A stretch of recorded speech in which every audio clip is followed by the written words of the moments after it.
Assalamualaikum warahmatullahi wabarakatuh. Kembali lagi di podcast ISK Podcast bersama saya Zakia Rosyida, dan di sini saya ditemani oleh Bapak Agung Eko Raharjo dari Disnaker Perinkop Kudus ya. Boleh perkenalan dulu, Pak? Ya.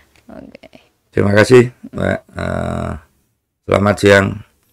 Salam sejahtera untuk kita semua. Assalamualaikum warahmatullahi wabarakatuh. Salam sehat untuk teman-teman semua serta UMKM yang ada di Kabupaten Kudus. Jadi sebelumnya kami mohon izin, sebetulnya Ibu Kepala Dinas Naker Perinkop UMKM, Bu Dr. Andarini Kartika Diamawati Magister Manajemen tidak bisa hadir dalam kegiatan ini, sehingga menugaskan kami selaku Kepala Bidang Koperasi dan UMKM pada Dinas Naker Perindustrian Koperasi UMKM untuk mengawal kegiatan dengan teman-teman ISK News pada siang hari ini. Demikian pengantar dari kami, waktu kami kembalikan sebelumnya kepada acara. Oke, kali ini kita akan membahas mengenai tentang digitalisasi UMKM dan juga Omah UMKM. Sebelum kita lanjut ke digitalisasi, jadi kita bahas dulu deh. Disnaker Perinkop itu sendiri itu apa, Pak? Itu loh. Biar masyarakat tuh tahu gitu. Ya, ini Pak. Jadi terima kasih sebelumnya. Dinas Tenaga Kerja, Perindustrian, Koperasi, dan Usaha Kecil Menengah Kabupaten Kudus adalah dinas yang sangat besar.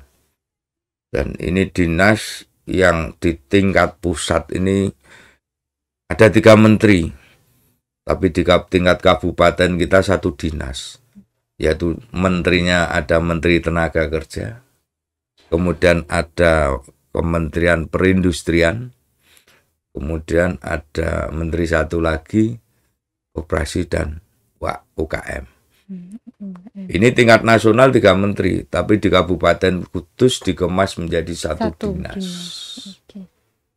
Jadi begitu, Pak. Oke, jadi Disnaker Perinkop sendiri itu merupakan badan pemerintah ya, dari pemerintah yang dinaungi oleh 3 menteri, tapi ketika sudah sampai kabupaten jadi 1 bidang gitu ya, Pak. Ya. Oke, itu mengenai kurang lebih dari Disnaker Perinkop sendiri. Kita lanjut ke digitalisasi UMKM. Apa itu, Pak, digitalisasi UMKM? Perlukah gitu? Ya, jadi di UMKM kita sendiri, jadi di dinas kami saat ini kan selaku tangan panjang dari pemerintah Kabupaten Kudus, tangan panjang dari Pak Bupati kita, terutama di kegiatan ini terkait dengan UMKM. Dinas kami selaku pembina UMKM, dan kami menyadari bahwa banyak organisasi atau perangkat daerah yang lain, bahkan BUMN yang ada di Kudus ini membina teman-teman kami UMKM. Untuk itu kami apresiasikan, kami mengucapkan terima kasih baik secara kedinasan maupun pribadi untuk organisasi, OPD, BUMN yang sudah membina teman-teman UMKM. Namun demikian, induk UMKM itu ada pada dinas kami, karena kami selaku pembina. Di masa pasca pandemi ini, saat ini digitalisasi UMKM ini sangat diperlukan, karena kalau kita tidak melangkah ke sana, kita akan kalah berkompetitor dengan dunia luar. Sehingga digitalisasi UMKM di kabupaten ini sangat perlu. Dan ini sudah kami lakukan beberapa waktu yang lalu. Karena dengan digitalisasi sangat-sangat membantu UMKM. Sangat-sangat membantu. Membantu artinya segala hal, faktor yang berkaitan dengan prosesnya mereka. Ya, jadi bisa memperluas akses pemasaran mereka. Kemudian sedikit menjadi perubahan gaya hidup mereka, baik itu untuk UMKM sendiri maupun dengan para konsumennya mereka, gaya hidupnya. Karena kita saat ini semua tahu media digitalisasi ada Shopee, Lazada dan sebagainya. Banyak. Ya, banyak. Gitu ya. Yeah. Di samping itu juga akan mempermudah UMKM ini untuk melakukan transaksi. Nah, dari sinilah juga secara tidak langsung akan melatih UMKM bagaimana sih mengatur pola keuangan yang baik. Itu ya. Otomatis mereka dengan sendirinya dengan era digitalisasi ini akan berpikir ke sana. Akan berpikir. Otomatis dari beberapa hal yang kami sampaikan tadi, dengan digitalisasi ini akan menaikkan pendapatan UMKM itu sendiri. Mendorong mereka. Nah, mendorong mereka. Mereka akan terpacu. Mau tidak mau mereka akan mengikuti alur ini dunia online. Karena ini sangat diperlukan di situasi saat ini. Jadi begitu, Mbak. Jadi digitalisasi UMKM sendiri itu sangat berguna untuk pelaku UMKM dari mulai mereka dibimbing dari keuangannya, pemasarannya dari berbagai bidang itu sudah dibimbing oleh dinas Pemkab sendiri ya Pak. Ya, dari apa yang disampaikan Mbak siapa saya tahu belum. Mbak Oci. Mbak Oci ya. Dari Mbak Oci. Jadi di era ini kami sudah mengajak teman-teman UMKM untuk ayo kita kita ikuti perkembangan dunia dengan era digitalisasi yang sudah kami lakukan. Artinya dinas kami sudah melakukan beberapa hal untuk teman-teman UMKM. Jadi melalui dinas kami, pemerintah Kabupaten Kudus melakukan hal-hal yang bisa mendorong digitalisasi ke UMKM. Yang pertama, kita memberikan pelatihan berbasis teknologi kepada teman-teman UMKM. Seperti kami contohkan pelatihan manajemen usaha dan keuangan. Ini juga perlu di era digitalisasi. Seperti yang kami sampaikan tadi, mengajak merubah mindset teman-teman UMKM seiring dengan perkembangan di dunia teknologi yang berkembang begitu luar biasa. Kemudian kita juga memberikan pelatihan strategi branding produknya.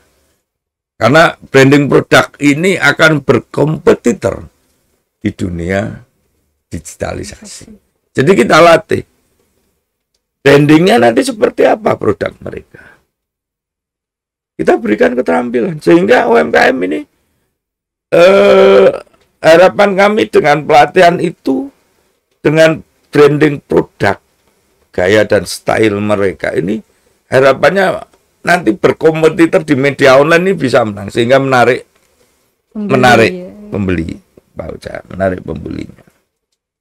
Di samping itu kita juga kita bantu fasilitas pelatihan terkait pemasarannya di media online. Strateginya seperti apa?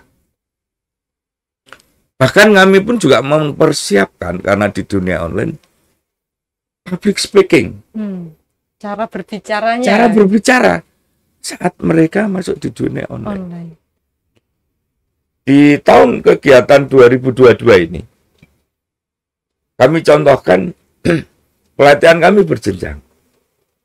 Jadi mulai pelatihan saya ambil contoh misalkan teman-teman UMKM dari makan minuman, pembuatan kue dengan bahasa kue kekinian. Kemudian kita setelah itu naik lagi produk brandingnya nanti seperti apa. Brand itu ya Pak. Brandnya biar menarik. Makanya kita ambil contoh kue kekinian karena ya bahasa-bahasa saat ini. Kemudian kita berikan pelatihan juga seperti yang tadi saya sampaikan. Branding produknya, public speakingnya sehingga sampai masuk ke aplikasi online. Itu yang pertama. Kemudian yang saat ini berjalan kita juga mendorong memberikan fasilitasi sosialisasi bagi UMKM untuk akses aplikasi akuntansi. Seperti yang kami sampaikan, contoh saat ini di Kudus Gus Jigang. Nah, ini kita juga berikan, karena hal ini kita juga bekerjasama dengan perguruan tinggi, dalam hal ini Universitas Muria Kudus. Kemudian kita coba kawal untuk akses marketplace dengan beberapa pihak seperti dengan Grab, dan dari Bank Mandiri itu terkenal dengan aplikasinya untuk UMKM ini Male. Male ini juga kita coba fasilitasi, dan kami dari dinas kami juga menyiapkan marketplace tersendiri. Sedikit gambaran marketplace yang ada di dinas kami, ini sebuah wadah bank data dari teman-teman UMKM yang ada di Kudus. Teman-teman yang ada di Kudus, harapan kami ini nanti semua tersentral di marketplace ini, sehingga buyer atau siapapun yang mencari sebuah kebutuhan dengan melihat marketplace mereka akan langsung.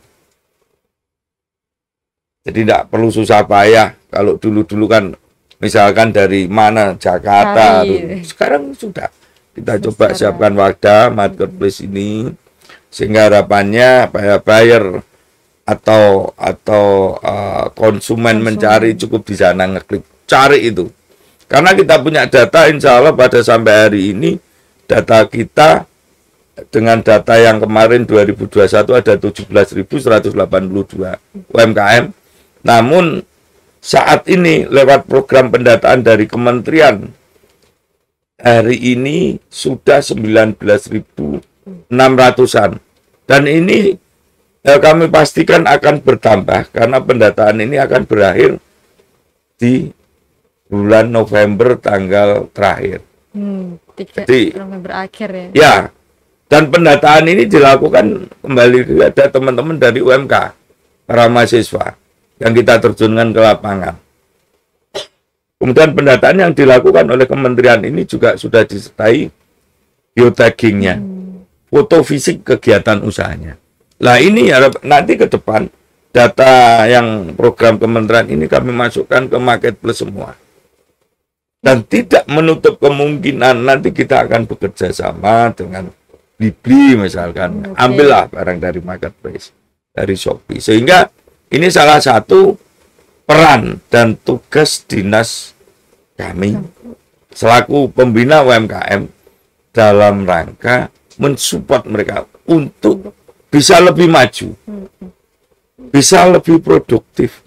Karena UMKM menjadi salah satu pilar pemulihan ekonomi, baik itu tingkat kabupaten maupun nasional. Kemudian yang ketiga, hal-hal yang sudah dilakukan dinas kami yaitu kita juga melakukan pendampingan kepada teman-teman UMKM. Seperti yang kami sampaikan tadi, pendampingan ini dalam wujud, ayo kita kenalkan dengan Grab, ayo kita kenalkan dengan marketplace-nya, dengan marketplace-nya itu. Itu pendampingan kami. Kami pun juga mengawal sampai kami punya Instagram dinas, kami juga infokan lewat sana. Kemudian yang keempat, akses informasi dari kami, dari dinas kami untuk teman-teman UMKM. Jadi kami menginfokan ke teman-teman UMKM bahwa ini loh, saat ini di dinas kami ada pelatihan ini. Ini semuanya kita sudah siapkan berbasis online. Baik itu lewat Facebook maupun Instagram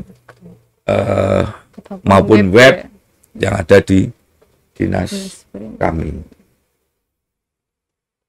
Itu adalah kiat-kiat yang dinas kami selaku tangan panjang Pak Bupati, dalam hal ini pemerintah Kabupaten Kudus, karena dinas kami selaku pembina UMKM yang ada di Kabupaten Kudus. Dan beberapa hal tadi yang kami sampaikan ini yang sudah kami lakukan. Jadi memang di situasi pasca pandemi ini kami memang betul-betul support teman-teman UMKM.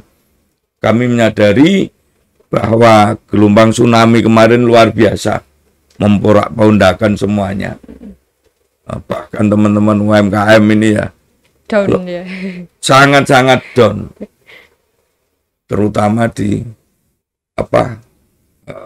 dampak pandemi ini. Saya kira itu Mbak Uca. Terima kasih. dari tadi yang sudah disampaikan sangat lengkap dan juga sangat berbobot ya yang telah disampaikan oleh Pak Agung, dari mulai prosesnya bagaimana digitalisasi UMKM, dari mulai pendampingannya, brandingnya, semuanya telah disediakan dari dinas sendiri gitu ya Pak. Jadi mulai dituntun dari mulai marketplace, bagaimana branding, bagaimana cara public speaking, bagaimana cara UMKM itu maju dengan sendirinya dan memiliki SDM ya Pak, bertambah gitu. Jadi mereka itu mempunyai keinginan untuk bagaimana supaya branding saya ini naik, bagaimana produk saya ini terjual dengan banyak. Jadi mereka ada kesempatan untuk berlomba-lomba gitu ya Pak. Ya, jadi itulah saat ini yang kami lakukan Mbak Uca. Jadi pasca pandemi ini, dengan era digitalisasi ini, kami mengajak teman-teman UMKM ini untuk merubah mindset. Kalau mohon maaf, mungkin yang kemarin terfokus pameran. Iya. Nah, dengan adanya media online ini, adanya marketplace kami, adanya pelatihan-pelatihan yang kami selenggarakan untuk UMKM, ini untuk merubah mindset mereka. Kalau kemarin pameran saja, hasil pameran berapa? Seimbang tidak, sebanding tidak. Nah, di pasca digitalisasi ini, kami mencoba pameran saat ini biar untuk memamerkan produknya, memperkenalkan produk. Kompetitor mereka harapan saya nanti di digitalisasi. Makanya kami siapkan. Jadi bagaimana mengemas kue saat ini seperti kue kekinian misalkan. Kemudian brandingnya, kemudian cara ngomongnya, karena ini kita UMKM ini berkompetitor di media online, sehingga bisa menarik. Nah, otomatis kalau ini bisa tercapai oleh teman-teman UMKM, bisa menarik daya konsumen, otomatis meningkat pendapatan per kapitanya. Kemudian setelah meningkat, menjadi salah satu pilar untuk pengentasan pengangguran, karena mereka pasti akan mencari karyawan. Itu satu. Yang kedua, harapannya perputaran tingkat perekonomian ini menjadi naik untuk Kabupaten Kudus. Jadi itu Mbak Uca.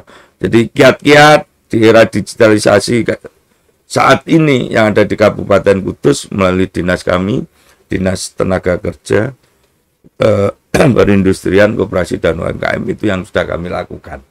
Sudah kami lakukan di tahun kegiatan anggaran 2022. Jadi saya berharap apa yang kami lakukan bisa dimanfaatkan oleh khususnya teman-teman UMKM di Kabupaten Kudus dan masyarakat Kudus. Dan next ke depan harapan kami juga bisa lebih bersinergi dengan teman-teman UMKM, karena jalur komunikasi ini yang kita bangun dua arah sambil melihat situasi perkembangan yang ada. Demikian Mbak Uca. Melalui Omah UMKM juga Pak, itu bagaimana itu Omah UMKM itu kan salah satu program juga ya Pak, masuk dari Dinas Nakoperenkop. Itu bagaimana itu Pak? Ya, jadi Omah UMKM memang saat ini sedang kita persiapkan. Jadi latar belakang secara singkat adanya itu. Ya, adanya Omah UMKM. Saat itu kami berbicara data kita punya 17.000, itu yang kemarin 17.182 UMKM. Namun seiring dengan laju ada program dari kementerian terkait pendataan yang kami sampaikan sampai terakhir hari kemarin, pendataan yang oleh kementerian yang dilakukan oleh pendata enumerator ini sudah sejumlah 19.800-an. Sehingga dengan banyaknya ini dan daya saing yang masih rendah, kita perlu sebuah UMKM di sana. Pendirian Omah UMKM ini Tujuannya apa, Pak? tujuan kami ini agar teman-teman UMKM ini bisa Jadi satu gitu ya, iya, kelompok gitu ya. menjadi sebuah kelompok. Karena kami saat ini sudah membuat sebuah komunitas untuk UMKM. Jadi ada komunitas, kami contohkan komunitas bordir, komunitas batik, kemudian komunitas handicraft, komunitas kopi, kemudian komunitas logam, dan yang baru ngetren ini komunitas ekoprint. Sehingga kami bisa merapatkan barisan. Karena ini perlu seiring dengan era digitalisasi itu tadi. Sehingga bisa komunikasinya terhubung ya, ya, Pak.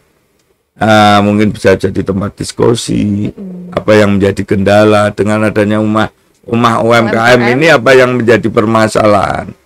Teman-teman UMKM ini menjadi sebuah tempat atau wadah untuk memecahkan masalah-masalah yang ada, yang dihadapi oleh teman-teman UMKM. Jadi itu Mbak Ocha, sejarah singkat UMKM saya sendiri. Yeah. UMKM sendiri itu berfungsi tempat menampung lah, ibaratnya menampung para pelaku UMKM yang memiliki masalah-masalah tersendiri. Mungkin selaku pengusaha atau pelaku UMKM pasti ada problem-problem yang belum terpecahkan. Dengan adanya Omah UMKM, mereka juga bisa berdiskusi dan memecahkan masalah di Omah UMKM itu ya Pak, tujuannya utamanya. Jadi tidak hanya berdiskusi berdiskusi teman-teman, kita nanti di sana juga kita jadikan tempat teman-teman UMKM dalam rangka misalkan kalau mereka mengurusi kegiatan, artinya legalitas usahanya atau perizinannya. Nah, namanya aja UMKM Mas, kita Mbak Ocha, ada yang hak atas kekayaan intelektual. Nanti kita juga fasilitasi. Jadi ini salah satu tujuan dibuatnya Omah UMKM. Yang intinya rumah ini semuanya untuk memfasilitasi teman-teman UMKM. Itu maksudnya. Maksud berdirinya dari Omah UMKM. Tujuan utamanya itu. Iya. Nah, jadi apapun yang menjadi keluhan teman-teman UMKM saat ini, harapan kami nanti di tempat itulah semua ada solusi. Cara pemecahan masalahnya. Harapannya seperti itu. Mungkin ada pesan-pesan dari Bapak untuk pelaku UMKM sendiri saat ini, karena udah difasilitasi selengkap itu pesannya untuk pelaku UMKM itu apa, Pak? Jadi untuk teman-teman UMKM, harapan kami dari dinas, jadi kami siap untuk mensupport, menumbuh kembangkan majunya teman-teman UMKM.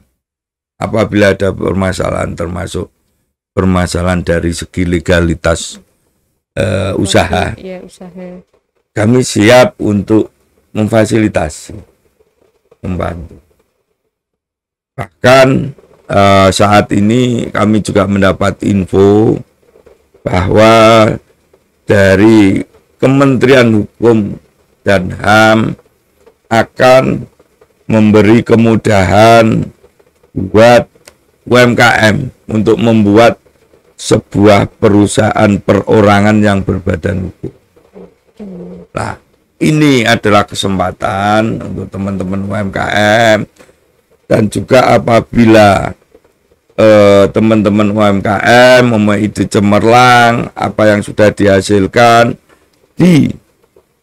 dipatenkan, istilahnya diizinkan hak atas kekayaan intelektualnya, kita sudah siapkan. Karena untuk UMKM, Bapak Bupati kita Pak Topo sangat mendukung, memberi kemudahan untuk teman-teman UMKM untuk memfasilitasi terkait perizinan beliau Pak Bupati sudah sampaikan mempermudah semua segala jenis perizinan, terutama untuk UMKM.